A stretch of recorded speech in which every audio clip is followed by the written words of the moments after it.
So I record secondarily through another way, so it makes the sound quality a bit better for the most part. Usually it works. Yeah, I'm quite what's the word? OCD about the sound quality. So nice. I try to be too. Yeah, brilliant. Yeah, you sound clear. So that's the main thing. Where am I? Okay.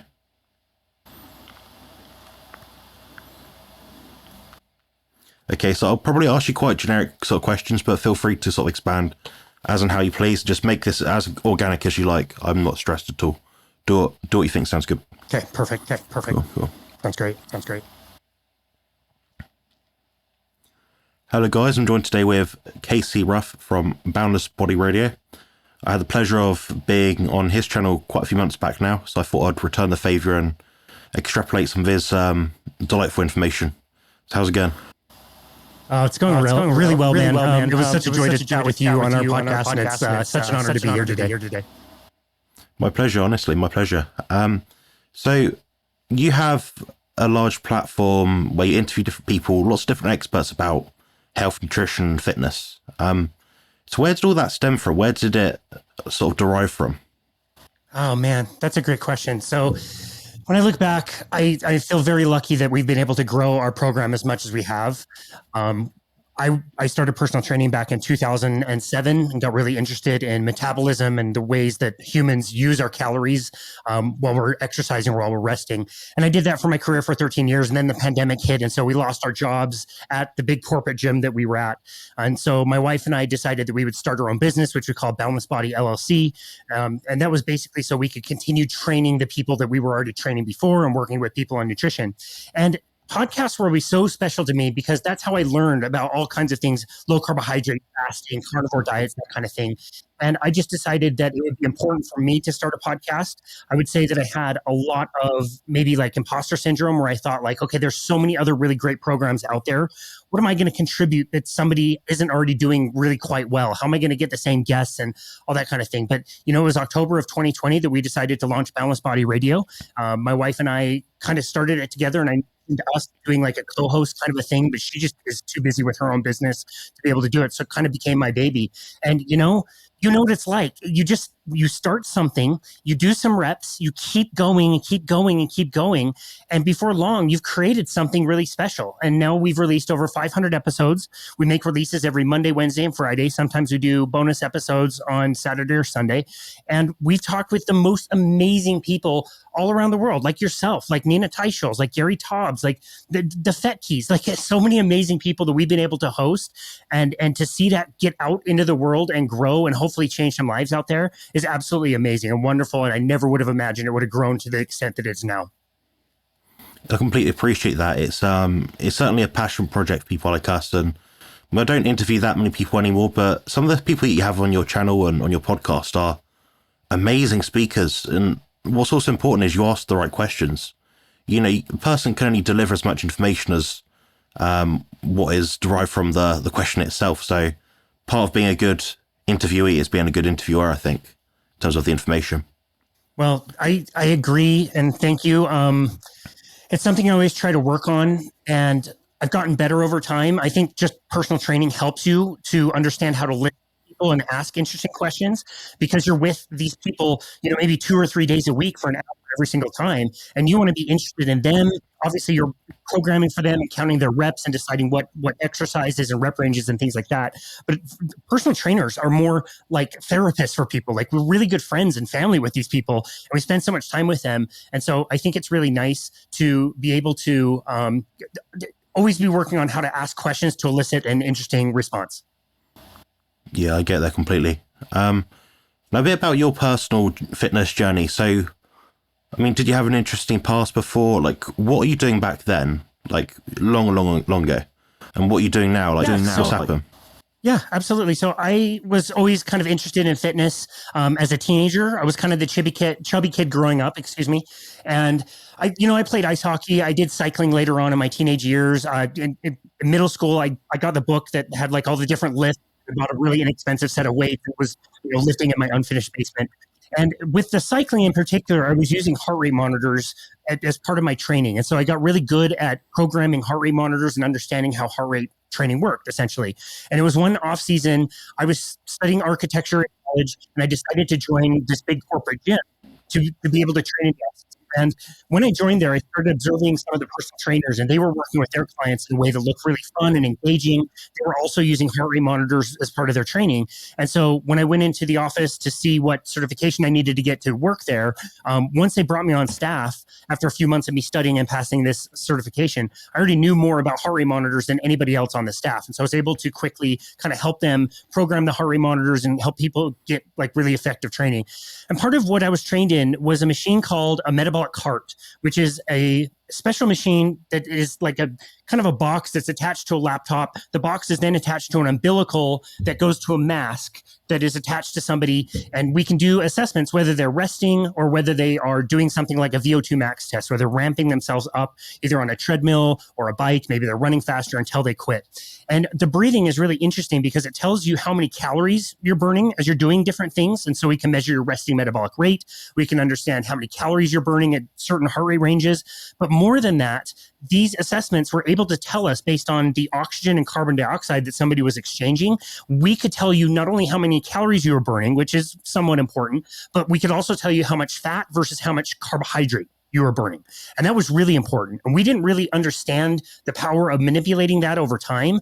I did learn how to do that. And basically, by shifting somebody's diet, you could help them burn increased amount of fat and decrease the amount of carbohydrates that they burn, which helps with all kinds of things. It helps with fat loss. It helps with cycling and in other endurance sports.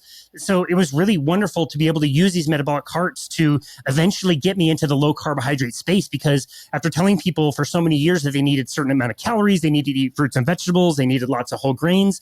Now we were telling people, based on these assessments, we want you to eat fat, we want you to eat protein, and take the carbohydrates as low as possible. And that would boost not only the number of calories that you would burn, but it would also boost the amount of fat that you would burn. And again, bring down the amount of carbohydrates that somebody would burn. And so again, there were just so many benefits to that.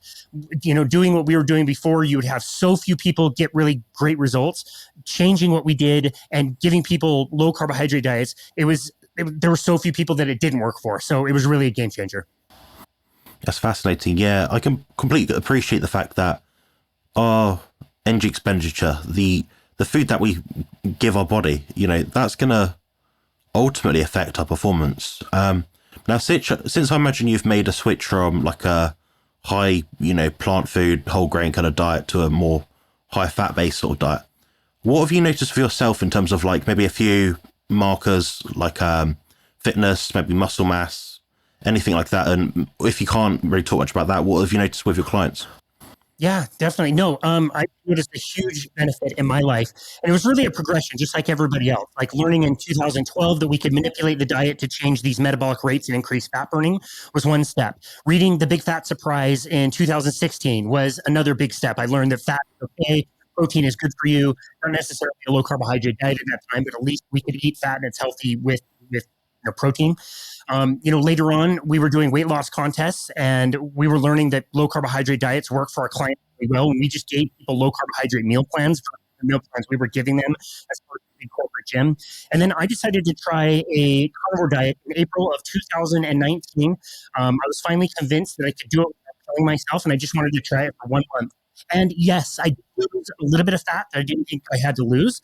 It was easy for me to maintain muscle. It was really easy for me to have great energy and not have snacks in between clients. I had been low carb and keto for a very long time at that point, maybe 2 or 3 years. And so I'd already experienced a little bit of that benefit. But it really was about 2 weeks into my carnivore journey when I realized that my anxiety and stress kind of dropped out. And I started to experience this like really unique kind of calmness where things wouldn't bother me as much as they used to. And I don't have mental disorders or anything, diagnosed, but I definitely have a high amount of anxiety. My brain just kind of tends to spin around and all these things that will never, ever happen. And it dropped out. And so when May first started, I decided to continue doing it. And that was 4.5 years now. And so I still notice all the same benefits. I'm able to think very clearly. I wake up early after not too much sleep. I sleep really efficiently. I spend every night in a sauna, which really helps my sleep. And I just feel good all day, every day. And to contrast, like what I'm going to do after this appointment. I'm going to go on a bike ride. I'm not even going to bring a water bottle. I'm going to be fasted. I don't know how long I'm going to go, maybe hour and a half. It's just not a question of whether I have to be like eating or snacking or doing something before or during being on the bike. You just grab your bike and go. To contrast that with what I was doing before 10 years ago, where you have to eat all the oatmeal and the bananas and like all the sports products and all the stuff you had to consume while you're doing bodybuilding in the conventional way. To not have to do that now is amazing. I completely understand that. Yeah, I mean, I'm not quite yet where you're at right now just because I have to eat so much food. But I imagine for like the average person or average sort of gym goer, the fitness sort of professionals out there, they really don't have to overthink it anymore. Like you just said, you're going to just have a sip of water now. Okay, you might not drink again for another hour or two, maybe 3 hours. But I have the same experience. I don't drink nearly as much. There's a lot less thought process that goes on, which is bizarre, because you hear all these like dietary guidelines, like, 6 to 8 cups of water a day, 5 a day, limit your red meat intake, but that doesn't hold true to what we seem to find most beneficial to us as athletic kind of people. Now I've got a question. Input reduces. Yeah, completely. I've got the question here about different dietary approaches. Now imagine like myself, you've probably been through maybe like keto, paleo, carnivore, all the different things. What would you say was like a fair way to kind of level up, and what percentage benefit does each level give? So if it was, say, paleo, so more like whole food based, would you say that's giving you 50% benefit, or is it, carnivore all the way? Will you re-ask the question? It just time. Sure, yeah. So, I mean, most of us have all tried like paleo, keto, and carnivore sort of diets. What kind of percentage difference would you say each of those made, assuming carnivore is like your optimal diet, I imagine? That's a great question. I don't think I've ever thought about it in that context. I guess the normal progression for most of us is you start with the standard American diet, which we shared with everybody around the world. So you're welcome, Jonathan, in the UK. And you feel terrible, right? And so you want to do something. So maybe you try vegetarian or vegan or paleo, and you start to feel maybe just a little bit better. So maybe that's like the jump from, I don't know, you feel terrible to maybe you feel like 50%. It's definitely something, you're feeling better, you feel more full, better energy. Then maybe you discover low carbohydrate and eventually keto, and that's a good step. Maybe that's another like 20%. Like, wow, I'm able to lose weight, my mental clarity's there, I'm eating fat bombs, and I'm adding a little bit of butter to my coffee and things like that. And I think that's fine.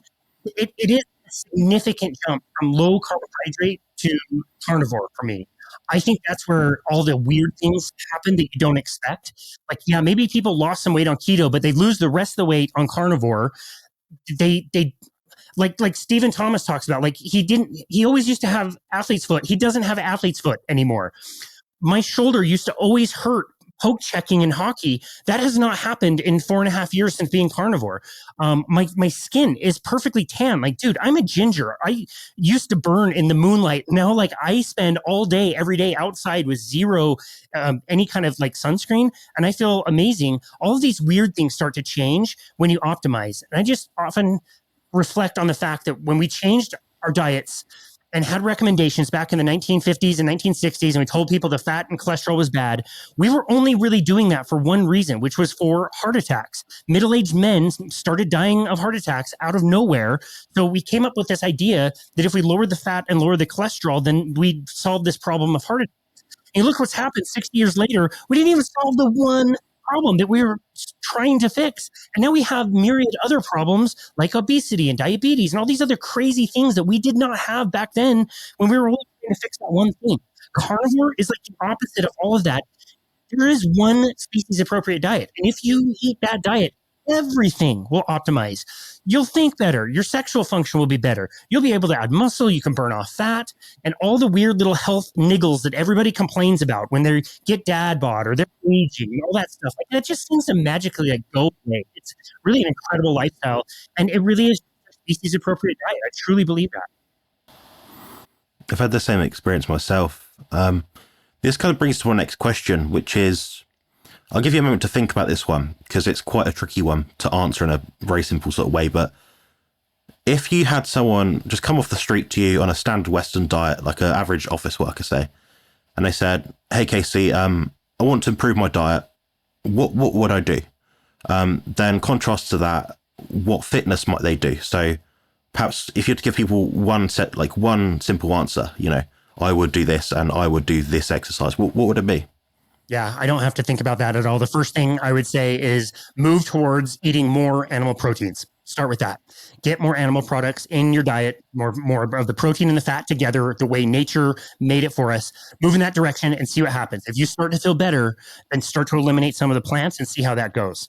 As far as movement goes, there's two things I really recommend. The first thing is just to move. Find whatever way to move that you really enjoy, whether that's walking, riding a bike, paddleboarding, whatever you like that you can do at a low level, and just go do it. Do it as much as you possibly can. Find ways to be creative and do it more in your day. So like if you have a meeting that you're taking a call, take the call outside, go on a little walk around the neighborhood. There's so many opportunities that we have to include more movement in our days. So that would be the first thing. The second thing would be strength training.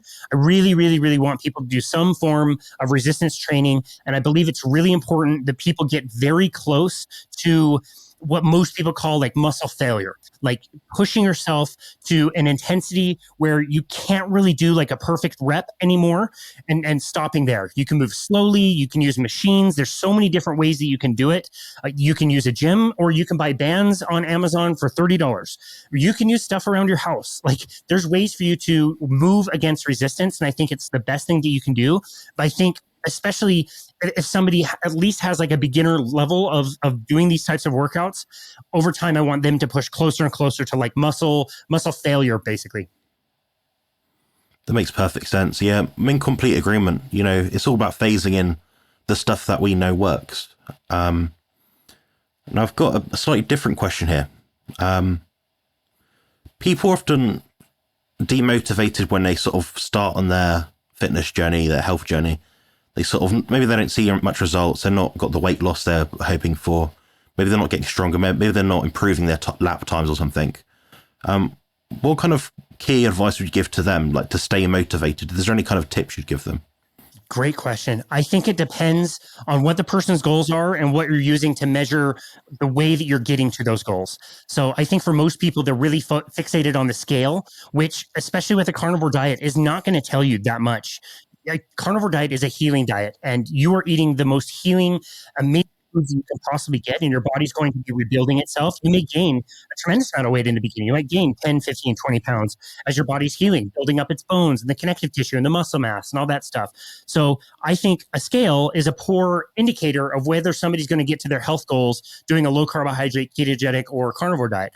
I think using something like a string around the midsection, or taking some very simple pictures from the front, from the side, from the back, don't share them with anybody, but at least take some pictures in the beginning of your journey, because that can be more motivating to see like, oh, wow, the scale didn't change, or maybe it even went up. But when I'm comparing where I was 2 weeks ago, 4 weeks ago, 3 months ago, whatever it is, to where you are now, you're going to see a vast difference. And so I think it depends on what somebody's goals are.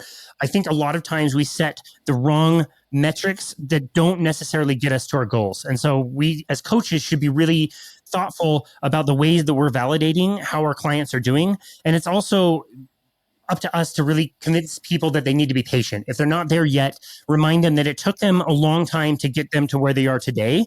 And so it's going to take a while. And it's not really about a finish line. It's not about this event or getting to this weight. Like there's never an end. We're always on this journey. And just to have that mindset and just say like, look, I'm just going to chip away at this every single day and be really consistent. I think people can get tremendous results that way.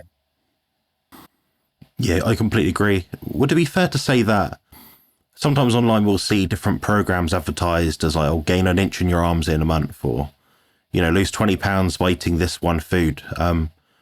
Would they be examples of people that you might try to stay clear of? And in contrast to that, are there any sort of people, besides maybe myself and a few others, that you'd sort of gravitate towards for solid advice around, fitness, body composition, stuff like that? Yeah, that's another really good question. I generally try to steer clear of social media kind of influencers. Nothing wrong with them, but if you're creating cookie cutter programs that promise a big result in a short amount of time, that's really kind of snake oil to me. That really repels me, I guess. I think the best coaches ask a lot of questions, offer intakes. They listen to people. They really seek to get to the root cause of issues and really help what their goals are. Right? The trainer that I know locally that it always seems like he's putting his clients through whatever he himself is doing at the time, regardless of whatever his clients' goals are. And it can be very frustrating because they feel like they're not like listened to. And so, yeah, I like to find the coaches that have questions and design individualized programs. As a trainer who's been in this business for a long time, I'm thinking of ways that I can try to make something that I could, monetize that adds like a tremendous amount of value to people that I can feel really good about. I haven't gotten there yet. I don't know how to do that. And so I don't know what that's going to look like, if anything. And so I do choose, I try to choose the coaches that are more mindful, they listen and really try to individualize programs for people. Yes, completely. It's always tough when the market is so densely populated with lots of different people. And what I often see nowadays is people will charge extraordinary amounts for something which is very generic and cookie cutter, like you mentioned. And I kind of look at that and think, well, yes, person X has a big following, a lot of Instagram followers, whatever it is. But it doesn't necessarily mean that what they're giving you is the most useful and beneficial for you. So I think emphasizing like appropriate goal setting and kind of showing people this is what you need to do. And I think a lot of programs aren't necessarily built around a set guideline or plan itself, but it's all about the principles that underpin them. So like you said earlier about like, getting your steps in, doing some movement, doing effective training, going close to failure, stuff like that. I think they're all quite sound sort of methodologies. Now, how does your kind of training look like now, Casey? What do you do and what are your goals to kind of go around that? Well, yeah, that's a really good point. And my current goals really, I'm not training for anything specific. So I'm just trying to maintain for now. I'll lift maybe once or twice a week. My lifting sessions are really no more than about 15 to 20 minutes. If I was trying to add muscle, I would probably be training a lot more than that, but I'm just trying to maintain at this point. And so whether that's going into my community center down the road, or whether that's grabbing some bands and just going to a park and throwing them around a jungle gym or something and doing some rows and chest presses or whatever, that I'll kind of do that. Everything else is movement. And so I seek to get about 20,000 steps a day. And when I'm out walking, I try to do some business. I try to do my calls. I'm preparing for a podcast that I'm doing. So that would be a big thing. And then other things are just the activities that I love to do. Like I love to paddleboard at the lake by my house. I like to cycle, like I mentioned. I love playing ice hockey still to this day. So I like to mix those up as well. In general, just trying to be outside as much as possible and active as much as I like has been a great kind of pair to a carnivore diet that allows me to have all of that energy to be able to do that and be able to do whatever I like basically every day. I like that. Yeah, as like a fellow online coach, if it were, I do notice that a lot of people are like glued to their phones and they're doing everything indoors. And I think sometimes I might just do a workout. I mean, I have quite a few gyms I can access, but I'll do a workout sometimes with my body weight outside, grounded on the grass. And I quite enjoy that. And it might take me 20 minutes or something, but it's plenty good enough, so it kind of says if I can do it and you can do it, Casey, why can't anyone else? Now, on that note, if there was like kind of a guideline of a few exercises you might recommend to someone, so they've got no equipment, no bands, they've got basically a house, a wall, and a flat surface basically to stand on, maybe, what would you recommend to them as like a little program? Perhaps they're an office worker or something, Yeah, that is a good question. That could be a little bit challenging because some of my favorite moves, you might need to have something. I guess I would recommend like a deadlift movement. You would need to have something to kind of pick up, and you would want to make sure that you're doing that movement really safely. You could do a squat. You could do squats with body weight. The software program that I have that I got during the pandemic that allows me to program workouts for people based on the equipment that they have available. I can even filter it down to water bottles. And so people can fill up water bottles and maybe like a shoulder press or a chest press or something, just really simple. I want people to prioritize the compound lifts and the lifts that strengthen the center part of the body. Those are the ones that are going to give you the biggest bang for the buck. We have the most muscle tissue in that areas. So pushing in the lower body, like a squat, pulling in the lower body, like a deadlift, a chest press, a row, I think is super, super important. If people could find a way to do that. So it's those types of movements that I like to recommend. We can be really creative with people if they don't have a full gym. I will say though, like literally the bands that I got from Amazon was $30. You can do everything with that. And I would really encourage people to at least think about purchasing some bands and maybe like something that can go in the door to anchor those down. You can get all of that for less than $40. I mean, that's pretty inexpensive. So there are things that you can do. a few tools will expand your library by so many different exercises. I would encourage people to think about that as well. I completely agree. Yeah, part of it is education as well. Like you said about the sort of the key compound movements. You just have to watch people that train. There are some people online that do actually put out quite good training footage. You can look at that, look at their form. The instructions usually quite useful.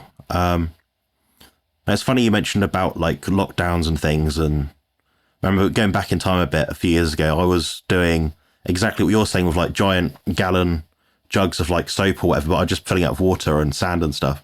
Was there any sort of funny things you did back then to sort of get around, perhaps if you didn't have a gym, maybe? Oh, man. I mean, it was just so bizarre to be working in a large corporate gym that had access to everything. The place was huge. To all of a sudden, we're working with clients. I worked with clients on the banister of their stairs, outside on trees. Like, we were lucky that we had some portable equipment in the beginning, and so we were able to leverage that.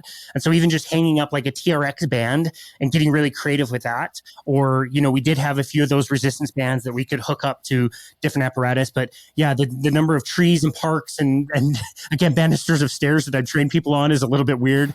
And even to this day, there's so many people that could go back to the gym, but they now have created with whatever equipment they have a pretty nice setup that has enough equipment for them. And we just work with that. And it's, you know, a little bit limiting as far as the exercise you can do, but it's not limiting as far as the results you can get. You can get amazing results by doing those fundamental lifts in whatever way that somebody can with whatever equipment they have. So yeah, personally, we had a little bit of equipment enough to keep me interested during the pandemic, but it was more with the clients that became like really kind of weird and interesting. And like the number of my clients' cats and dogs, like I learned and met and all that stuff and still know to this day is kind of funny. Yeah, I like that. My partner Sophie, she's a mother of two little ones, so not sort of little ones you can just leave off on their own sort of thing. And yeah, she actually recently sold her Smith machine setup and most of her weights. Now she just works out in the living room with the girls sat there, you know, watching her taking part sometimes. And it works. You know, she doesn't have equipment. She has maybe some bands and a set of dumbbells, but like you said, $30, $40, you're set pretty much. You don't need this extra stuff. It's, you know, all this extra stuff, guys, I think it really only comes down to needing it or a necessity when you're you know, sort of a top bodybuilder trying to build a lot more muscle. Then you might have to add some intensity and some load in that kind of sense. But brilliant. So where can people find you, Casey, if you want to be found? Yeah, absolutely. Always want to be found. Always fun to chat with people all over the world. So the best place to find us is myboundlessbody.com. That's our website that has access to all of our social media. The podcast will be there so people can click on that and see all the episodes that we've done, including the one with you. That's where they can link up our YouTube, our Facebook, and all that other stuff. I very rarely write a blog. I'm very inconsistent with it, but they can find that there too. More than anything, though, the first thing that people will see when they go to our website is a book now button where people can click and schedule a complimentary 30-minute session with us at any time. And we would love to just chat with people all over the place so we can talk to them about diet or workouts or anything they like, even if it's just to introduce themselves. It's fun to meet people, like I said. So again, that is myboundlessbody.com. Perfect. Thanks very much. I'll link those below in the show notes. And appreciate your time. That's been action-packed. Come on, guys, 30 minutes, all that information. You got your money's worth there. I talk fast. I talk way too fast. Brilliant. Cheers, Casey.